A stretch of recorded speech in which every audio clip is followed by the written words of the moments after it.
নিমিত্তে মানে কিঞ্চিত হলেও কিছু প্রত্যাশার জায়গা আমরা তৈরি করতে পেরেছিলাম এবং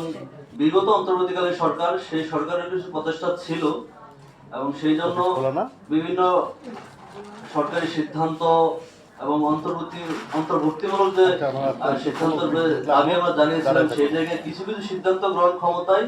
আমাদের শ্রমিক প্রতিনিধিরা যেতে পেরেছিলেন।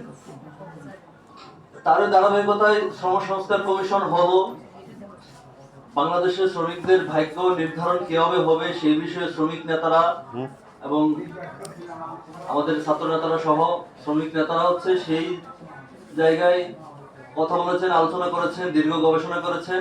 এবং একটা প্রতিবেদন দিয়েছেন। তো তার মানে দাঁড়ায় যে অভ্যুত্থানের পর কিছুদিন আমরা সিদ্ধান্ত গ্রহণ ক্ষমতার কাছাকাছি ছিলাম, কিন্তু এটা ধীরে ধীরে যেতে যেতে তারপর নির্বাচন পরবর্তী নির্বাচিত সরকারের সময় আমরা ভেবেছিলাম আরো হয়তো আমরা ভালো কিছু পাবো, কিন্তু নির্বাচিত সরকার এসে আমাদের শ্রমিকদেরকে একদম সকল ধরনের সিদ্ধান্ত গ্রহণ ক্ষমতা থেকে শুরু করে মতামত প্রদান ক্ষমতা থেকে শুরু করে যে কোনো ধরনের ক্ষমতা থেকে আমাদেরকে সরিয়ে দেওয়া হলো এবং আমাদেরকে কোনো আলোচনার মধ্যে রাখা হলো না। এই যে একটা বাজেট হলো, আমরা তো আজকের এই গত প্রত্যেকটা আলোচকের আলোচনায় এটা প্রতীয়মান এবং এটা নির্ধারিত হয়েছে যে এই বাজেট মূলত শ্রমিক শ্রেণী প্রত্যাখ্যান করে এবং এই বাজেট তার বৈধতা হারিয়েছে, কারণ এই বাজেটে এই দেশের প্রায় অর্ধেকের কাছাকাছি জনগোষ্ঠীর যারা শ্রমিক শ্রেণী তাদের কোনো মতামত নেওয়া হয় না, তাদের প্রতিনিধিত্বের কোনো মতামত নেওয়া হয় না। আমরা দেখি আসলে বাজেট কোথায় সফল, বাজেট নিয়ে কোথায় হচ্ছে উৎফুল্ল হচ্ছে, কারা উৎফুল্ল হচ্ছে, কারা উৎফুল্ল আলোচনা করতেছে, এটা কোথায় জানেন? শুধুমাত্র সংসদে, শুধুমাত্র সংসদের একটা অংশ যারা নির্বাচিত হয়েছেন বিএনপির এই বর্তমান সরকারি দলের,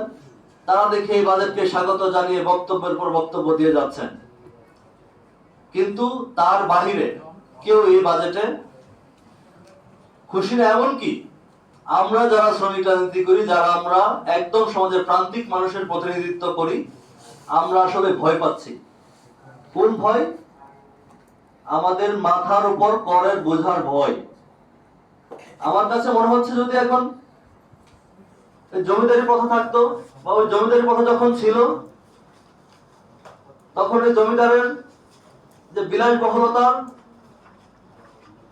সেটার কর মেটাতে যে খাজনা তোলা হতো, ঘোড়ার উপর উঠে সেখানে সওয়ার হয়ে তারপর চাবুক দিয়ে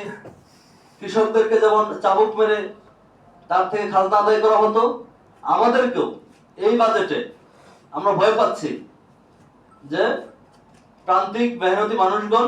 শ্রমিকরা, তাদের উপর এই বিদ্যমান সরকার তারা হচ্ছে এমন ভাবে এই খাজনা ওঠানোর মতন পিঠে চাবুক মেরে হচ্ছে খাজনাটা উঠাবে এবং সেই করটা উঠাবে।